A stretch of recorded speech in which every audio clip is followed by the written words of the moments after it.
ఇలా మందు పెట్టారు, కడుపులో నొప్పి వస్తుంది సత్తన్నారు. చచ్చినా బాధ లేదు వాళ్ళకి. మంచి మందు అది. పిల్లలకి ఇస్తున్నాడు 15,000. ఏం లాభం? ఆ వారు కరెంటు బిల్లులు పెంచేశారు, మామూలు ఉప్పులు పప్పులు అన్ని రేట్లు పెంచేశారు. దానివల్ల మాకు ఉపయోగం లేదు.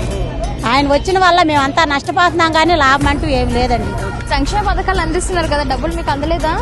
అందితే ఎందుకు ఇలా ఇస్తున్నాడు, అలా తీసుకుంటున్నాడు. ఆంధ్రప్రదేశ్ అడిగి తినాలంటే జగనే కావాలి. మాజీ మంత్రి పెద్దిరెడ్డి రామచంద్రారెడ్డి అడవిలో అక్రమ సామ్రాజ్యం ఏర్పాటు చేసుకుని ఏకంగా 75.75 ఎకరాల భూమిని ఆక్రమించారని అధికారంలోకి వచ్చి 3 సంవత్సరాల కాలం గడుస్తున్నప్పటికీ కూడా ఇక్కడ రోడ్లు అయితే మాత్రం అస్తవ్యస్తంగా ఉన్నాయి. రోడ్లు బాగలేదు, రోడ్లు అసలు పరిస్థితి బాగలేదు. రైతులపైన భారం మోపేస్తూ కనీసం గిట్టుబాటు ధర వేయకుండా కల్తీ విత్తనాలు, కల్తీ మందులు ఇస్తూ ఉన్నాడు. అందుకని జగన్ వద్దు అంటూ ఉన్నారు.